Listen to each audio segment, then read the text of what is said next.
Hello everyone and welcome back to another video from Quick Guide. Today in this video, I'm going to show you how you can log in into your NRLM bank account.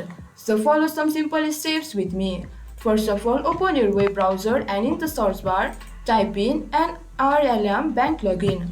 And as the search result, you can see in the first option, the link to the website of NRLM. Click on it. It will take you to the official website of NRLM Bank. And in this interface, you can see the login button at the top right corner. Click on it, and this interface pops up. Now enter the username of your account, and in the password section, enter the password of your account. Now enter the captcha that is given beneath. Once you do that, click on login. You will be logged into your NRLM bank account. So this is how you can log in into your NRLM bank account.